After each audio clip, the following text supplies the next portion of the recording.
तर त्याला आपण म्हणू धर्म अर्थ काम मोक्ष. तर त्यातलं पहिला धर्म जो तुमच्या कार्याशी संबंधित आहे ते सृष्टीला अनुकूल पाहिजे. दुसरा अर्थ जो आलेलं काम आहे ते एकमेकाला सहयोगी भूमिकेतून आहे. मी एक वस्तू त्याला देईल, त्याने वस्तू आपल्याला देणं, आणि त्याचाही जीवन व्यापार चालेल, माझाही जीवन व्यापार चालेल. त्यातून निर्माण झालेल्या इच्छा पूर्ण करणं म्हणजे काम पूर्ण करते. तर त्यातून निर्माण झालेली नवीन जीवसृष्टी. आणि ह्या सगळ्या मिळाल्यानंतर जी मनाची किंवा आत्म्याची शांती होईल ती मोक्ष. आत्म्याला जी अपूर्णता, मगाशी म्हटलं आपण, अपूर्ण इच्छा पूर्ण करण्याची इच्छा सतत जागृत असते, ती त्याच्यामध्ये पुढच्या जे हे होणार आहे, पुढचा जन्म जो आहे त्याच्या माध्यमातून ते पूर्ण करून घेणार आहे. मग अशा अपेक्षा कमीत कमी होईल किंवा इच्छा पूर्ण होईल याच जन्म, या हिशोबाने मोक्षाची प्राप्ती करण्यासाठी आत्म्याला दिलेलं सुख ते शरीराच्या माध्यमातून मिळतं. आणि आत्मा परिपूर्ण झाला, त्याच्या सर्व इच्छा पूर्ण झाल्या, तर त्याच्या पुढच्या जन्मीच्या कार्यामध्ये त्याला मदत होईल. या जन्मीच अपूर्णता असेल तर ते पुढच्या जन्मी ती अपूर्णता पूर्ण करण्यासाठी जाईल. मग असे पूर्णत्व असलेले आत्मा जे आहे या सृष्टीला आणखी चांगल्याने चालवते. ठीक आहे. आता तुझी जर समजा छोटीशी इच्छा पूर्णच झाली नाही, तर त्या एक छोट्या इच्छेसाठी तू किती वर्ष घालवू शकते? बरेचदा अशा इच्छा राहते. माणूस अडकतो कशात, की बाबा माझी एक इच्छा होती ही पूर्ण करायची, पण ती झाली नाही. मग त्याच्यासाठी रडत राहतो, माझी ती इच्छा होती झाली नाही. लहान होती तेव्हा इच्छा होती आणि म्हातारी होईपर्यंत झालं ना.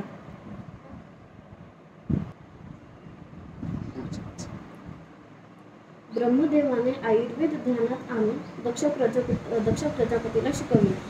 त्याने तो अश्विनी कुमारास शिकविला. त्यापासून तो इंद्रास प्राप्त झाला. इंद्राने आत्रेय, धन्वंतरी इत्यादी महर्षींना शिकविले.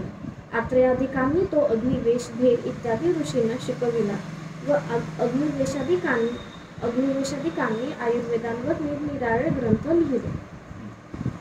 ही परंपरा आहे, गुरु परंपरा, जिथून ज्ञानाचा उगम झाला. तर एक शब्द म्हणजे ब्रह्म.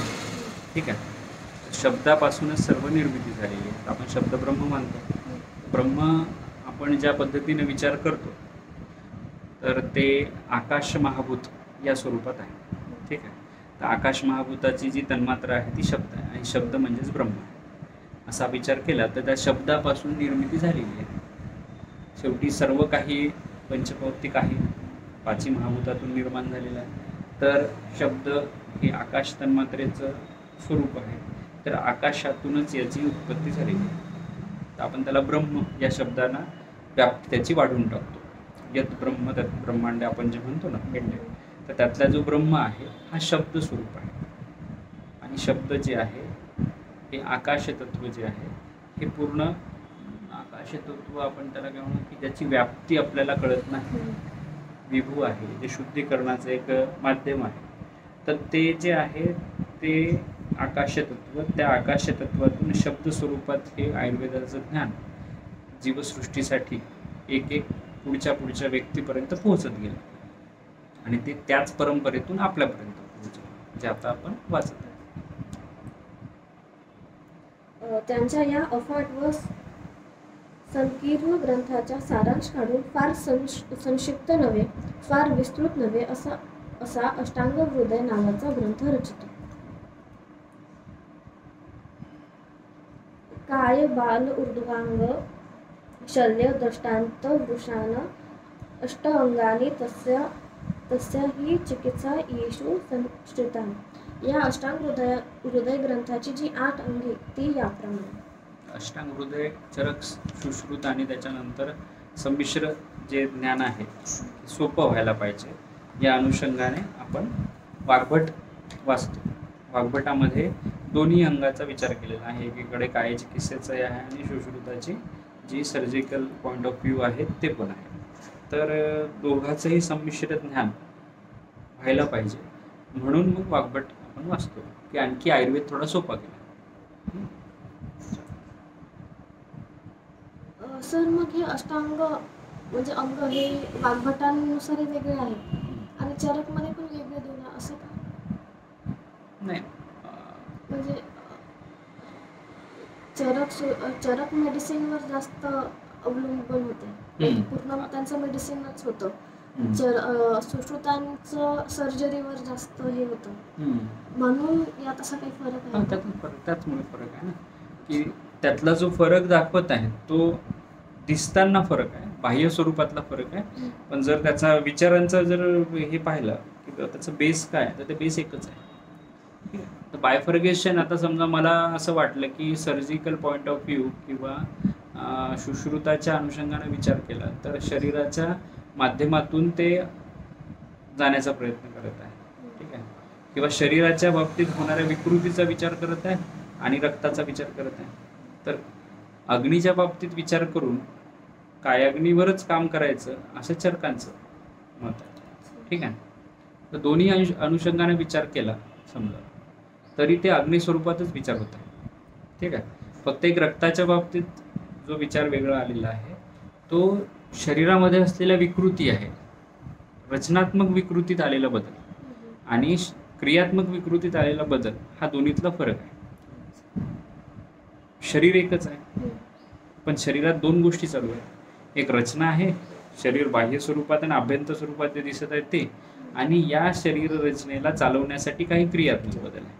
तर त्या क्रियात्मक बदलाचा विचार जर केला तर ते चरकांनी जास्त चांगल्याने उकलून पाहण्याचा प्रयत्न केला किंवा त्यांना ते त्याचा तोच विषय धरून त्यांनी पुढे त्याच्यावर काम केलं.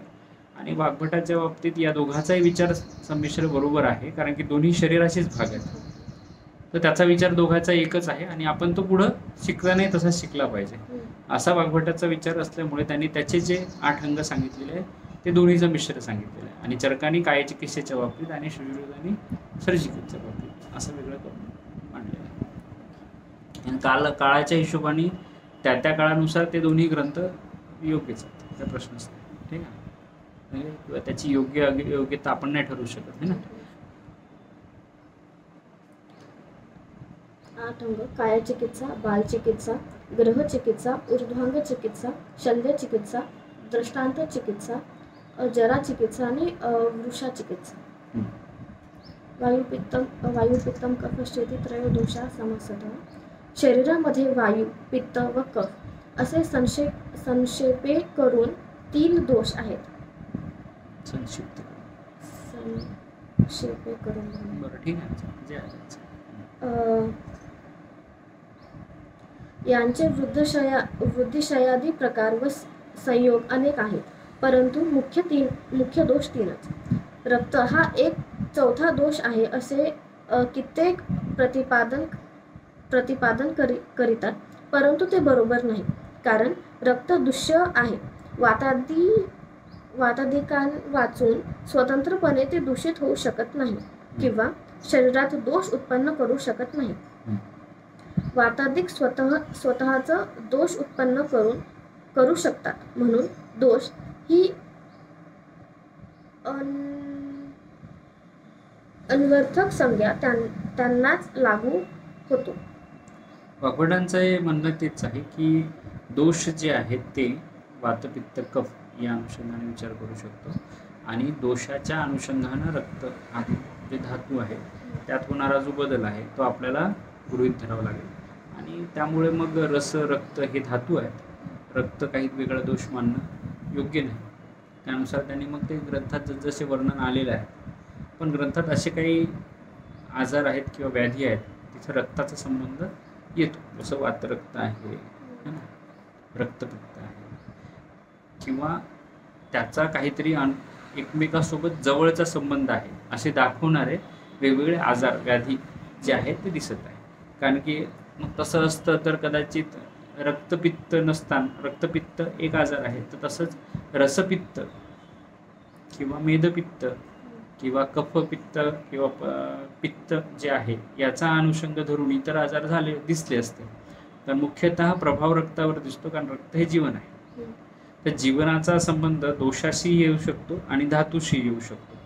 तर एक एंटिटी दोष स्वरूपातही कार्यरत आहे असं सुश्रुताचं म्हणणं आहे आणि एक एंटिटी धातू स्वरूपातही कार्यरत आहे. त्या दोन्हीमध्ये फरक आहे आणि ते आपल्या आपल्या स्वरूपात राहून कार्य करतात. म्हणजे धातूच्या स्वरूपात ते धातू स्वरूपात शरीराचं धारण करतील, तर दोष स्वरूपात ते शरीरामध्ये दूषणाचं काम करतील. दोन्ही स्वरूपात ते कार्य करताना दिसतात. आणि वैयक्तिक आपण जेव्हा विचार करतो तेव्हा ते रक्त स्वरूपात आपल्याला दुष्ट होताना दिसतच आहेत.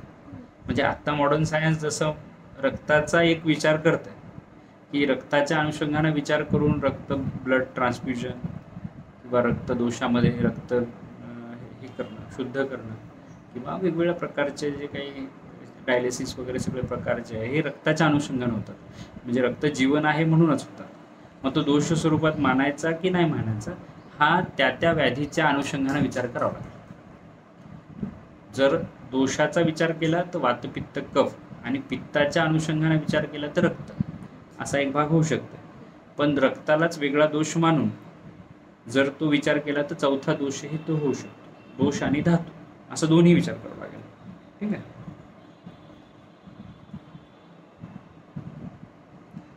ते विकृत झाले म्हणजे जीवित हरण करिता व त्या स्थितीत असेल म्हणजे जीवन व्यापार चालवितात. ते जरी सर्व शरीरव्यापी आहेत तरी त्यांचे मुख्य स्थाने 3 आहेत. नाभीचा खालचा भाग वायूचे मुख्य स्थान, नाभी व हृदय यामधील प्रदेश पित्ताचे मुख्य स्थान व हृदयाच्या वरील भाग हे कफाचे मुख्य स्थान जाणवे. स्थानानुरूप जे आहे त्याची व कफ वय अहोरात्र व अन्नाचा परिपाक काल यांच्या अंत्य मध्य व आदी भागांमध्ये अनुक्रमे करून प्रबल असतात. म्हणजे उत्तर वयात व दिवस रात्र व परिपाक काल यांच्या शेवटच्या मध्य भागामध्ये वायूचा जोर असतो. मध्य वयात व दिवस रात्र व परिपाक काल यांच्या मध्य भागामध्ये पित्ताचा जोर असतो. पूर्व वयात व दिवस रात्र व परिपाक काल यांच्या पूर्व भागामध्ये कफाचा जोर असतो. आता ह्या अवस्था ठीक आहे. तसं वयाच्या हिशोबाने जर विचार केला तर बालवय जे आहे ते कफाचं दाखवत आहे, पित्ताचं काळ तरुण वय आहे. ठीक आहे. आणि म्हातारपण वाताचं आहे. जर वयाचाच विचार केला तर पृथ्वी आणि जलतत्व जे आहे ते बालवयाचं लक्षण आहे. पित्त किंवा अग्नी जे आहे ते तरुण वयाचं लक्षण आहे. आणि आकाशवायू जे आहे ते तुमचं वृद्धापलक्षण आहे. तर ह्या महाभूताच्या अनुषंगानेच वयाची कॅटेगरीज केल्या जातात. आता अन्न घेण्याच्या काळानुसार किंवा दिनचर्येच्या काळानुसार जर विचार केला तर सकाळची वेळ कुठली सांगितलेली आहे? सकाळची वेळ